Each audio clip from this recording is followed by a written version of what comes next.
આપણે જે રાજ્યનીતિના માર્ગદર્શક સિદ્ધાંતો જોઈ રહ્યા છે એમાંનો બીજો સિદ્ધાંત એટલે સામાજિક નીતિઓ સંબંધી સિદ્ધાંતો, કે આપણા સમાજની અંદર જે કાયદા કાનૂન છે એના માટે પણ નીતિઓ ઘડવાની જરૂર છે. ચાલો આ સમાજની નીતિઓ કઈ કઈ છે એની માહિતી મેળવીએ.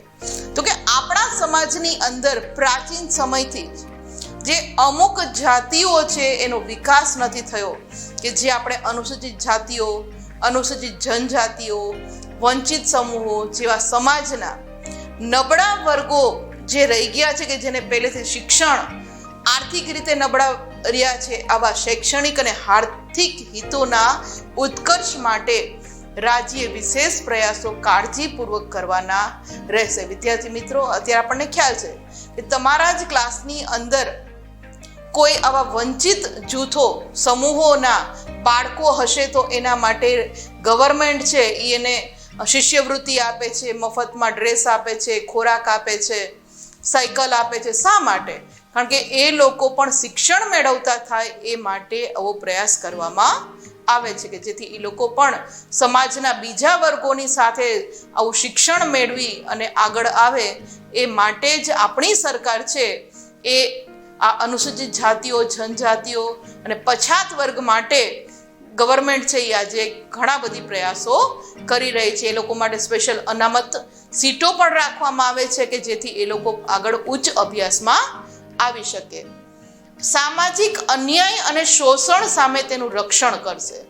ગવર્મેન્ટ છે એ સમાજની અંદર જે અન્યાય થતો હોય, કોઈ સ્ત્રીઓનું શોષણ થતું હોય એના માટે રક્ષણ કરવા માટે પણ આ સામાજિક નીતિઓ સંબંધી જે સિદ્ધાંતો છે એનું ઘડતર કરે છે. અને ભારતની અંદર રહેતા તમામ નાગરિકોને માટે સમાન દીવાની કાયદો ઘડવા, કે જેને આપણે યુનિફોર્મ સિવિલ કોડ કહીએ છીએ, અને ન્યાય વ્યવસ્થાનું સંચાલન કરીને સૌને ન્યાય મળી રહે એ રીતે રાજ્ય પ્રયત્ન કરશે, કે ભારતનો તમામ નાગરિક છે એને કાયદા જે કાંઈ છે સમાન રીતે મળવા જોઈએ, સમાન રીતે એનું પાલન થવું જોઈએ, ન્યાય સમાન રીતે મળે એ માટેની વ્યવસ્થા પણ રાજ્ય સરકાર કરે છે, જે આ ઇમેજની અંદર આપણે જોઈ શકીએ છીએ.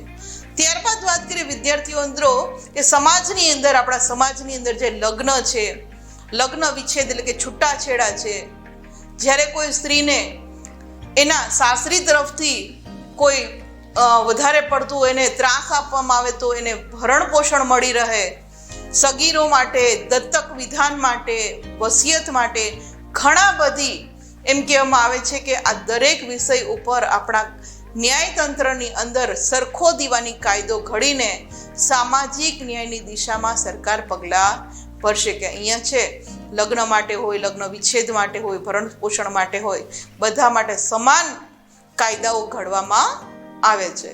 ને રાજ્યની અંદર સૌ નાગરિકોને કામ કરવાનો હક પ્રાપ્ત થાય. વૃદ્ધાવસ્થા, માંદગી કે અમંગલ પ્રસંગે વિના વાકે વેઠવી પડતી તંગીના અને અન્ય પ્રસંગે શિક્ષણ અને જાહેર સહાય પ્રાપ્ત થાય તે માટે અસરકારક જોગવાઈઓ પણ આપણી રાજ્ય સરકાર કરશે. એટલે કે કોઈ પણ વ્યક્તિ છે એને કામ કરવું છે, એને કામ કરવાનો હક મળવો જોઈએ, એને કામ મળી રહે એવી જોગવાઈ કરવાની પણ રાજ્ય સરકારની ફરજ છે. વૃદ્ધાવસ્થા હોય, માંદગીનો પ્રસંગ હોય કે કોઈ અમંગળ પ્રસંગ થાય તો ત્યારે કોઈ વિના વાકે એ લોકોને તંગી, આર્થિક તંગી હોય તો પણ આ જોવાની કામગીરી છે એ સરકારની રહેશે. ને શિક્ષણ હોય કે જાહેર સહાય માટે પણ સરકારે ધ્યાન રાખવું જોઈએ, કે અસરકારક એના માટે જોગવાઈઓ કરવી પડે છે. આ ઇમેજની અંદર જે આપણે અલગ અલગ રિવાજો આપણા સમાજની અંદર છે, કે જ્યાં આપણા ન્યાયતંત્રની અંદર બધા માટે સમાન કાયદો ઘડ્યો છે, એ આ ઇમેજની અંદર આપણે જોઈ શકીએ છીએ.